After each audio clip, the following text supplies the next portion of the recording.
സഹകരണ കൊള്ളയ്ക്ക് അവസാനമില്ല കേരളത്തിൽ. ഇപ്പോൾ തൃശൂർ തുമ്പൂർ ബാങ്കിലും അങ്കമാലി ബാങ്കിൽ നിന്നുമൊക്കെ തട്ടിപ്പിന്റെ കഥകൾ പുറത്തുവരികയാണ്.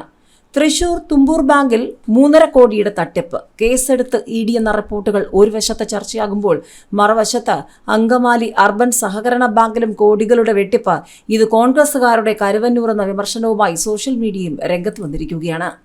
തുമ്പൂർ സർവീസ് സഹകരണ ബാങ്ക് തട്ടിപ്പിൽ കേസെടുത്ത് അന്വേഷണം ആരംഭിച്ച് എൻഫോഴ്സ്മെന്റ് ഡയറക്ടറേറ്റ്. 3.5 കോടി രൂപയുടെ ക്രമക്കേട് നടത്തിയിട്ടുണ്ടെന്നാണ് കണ്ടെത്തൽ. വ്യാജ ആധാർ ഈടായി നൽകി ബാങ്ക് ഭരണസമിതിയുടെ സഹായത്തോടെയായിരുന്നു ക്രമക്കേട്. മുൻ ബാങ്ക് പ്രസിഡന്റും കോൺഗ്രസ് നേതാവുമായ ജോണിയുടെ ഭരണകാലത്താണ് ബാങ്കിൽ തട്ടിപ്പ് നടന്നിരിക്കുന്നതെന്ന് ഇഡി ചൂണ്ടിക്കാട്ടുന്നു. സഹകാരിയായ അൻവറായിരുന്നു തട്ടിപ്പ് സംബന്ധിച്ച് പരാതി നൽകിയത്. ഇതിനെ തുടർന്ന് കരുവന്നൂർ മാതൃകയിലുള്ള തട്ടിപ്പ് വിവരങ്ങൾ പുറത്തുവരികയായിരുന്നു. ഒരേ ഭൂമി ഈടായി കാണിച്ച് 7 പേരാണ് ബാങ്കിൽ നിന്ന് വായ്പ എടുത്തത്. ഇത്തരത്തിൽ 1,70,00,000 രൂപ വായ്പ അനുവദിച്ചിട്ടുണ്ട്. ഭൂ ഉടമ അറിയാതെയായിരുന്നു ഭൂമി ഈടായി വച്ചിരുന്നത്. ഇതിന് പിന്തുണ നൽകിയത് ബാങ്ക് ഭരണസമിതിയായിരുന്നു. താനറിയാതെ തന്റെ ഭൂമി മറ്റു ചിലർ പണയപ്പെടുത്തിയെന്ന് തിരിച്ചറിഞ്ഞ ഭൂ ഉടമ റജി കൊടകര മജിസ്ട്രേറ്റ് കോടതിയെ സമീപിക്കുകയായിരുന്നു. സമാനമായ നിരവധി ക്രമക്കേടുകൾ ബാങ്കിൽ നടന്നിട്ടുണ്ടെന്നാണ് ഇഡിയുടെ കണ്ടെത്തൽ. 7 പേരെ പ്രതിയാക്കി ആളൂർ പോലീസ് എടുത്ത കേസിലാണ് നിലവിൽ ഇഡി നടപടി കടുപ്പിച്ചിരിക്കുന്നത്. മുൻ ഭരണസമിതി അംഗങ്ങളെ അടക്കം ഇഡി ചോദ്യം ചെയ്തേക്കുമെന്നാണ് റിപ്പോർട്ട്. ഇതിനിടയിലാണ് കരുവന്നൂർ മാതൃകയിൽ അങ്കമാലി അർബൻ സഹകരണ സംഘത്തിലും വെട്ടിപ്പ് എന്ന റിപ്പോർട്ടുകൾ.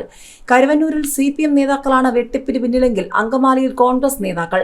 60 കോടി രൂപയുടെ തട്ടിപ്പാണ് പുറത്തു വന്നിരിക്കുന്നത്. വസ്തുവിന്റെ യഥാർത്ഥ മൂല്യത്തിന്റെ പല മടങ്ങ് മതിപ്പുവില രേഖപ്പെടുത്തിയും വായ്പാ കുടിശ്ശിക തീർക്കാൻ വീണ്ടും വായ്പ അനുവദിച്ചും വ്യാജ ആധാരങ്ങളുടെ ഈടിലുമാണ് പണം തട്ടിയിരിക്കുന്നത്. ഈടായി വാങ്ങരുതെന്ന് സഹകരണ രജിസ്ട്രാർ നിർദ്ദേശിച്ച നിലവും ഈടായി വായ്പ അനുവദിച്ചു. ബാങ്കിന് മുൻപിൽ നിക്ഷേപകർ പ്രക്ഷോഭം ആരംഭിച്ചിട്ടുണ്ട്. ബാങ്ക് പ്രസിഡന്റും INTUC സംസ്ഥാന ഭാരവാഹിയും മുൻ ബ്ലോക്ക് പ്രസിഡന്റുമായിരുന്ന PT പോളും കോതമംഗലത്തെ വിവാദ വ്യവസായിയും ചേർന്നാണ് വ്യാജ ആധാരമുണ്ടാക്കി പണം തട്ടിയത് എന്നാണ് ആരോപണങ്ങൾ. വ്യവസായിക്ക് അങ്കമാലിയിൽ ഷോപ്പിംഗ് കോംപ്ലക്സ് ഉണ്ട്. ചില ഡയറക്ടർ ബോർഡ് മെമ്പർമാരും സമാന രീതിയിൽ കോടികൾ അപഹരിച്ചുവെന്നാണ് ആരോപണം.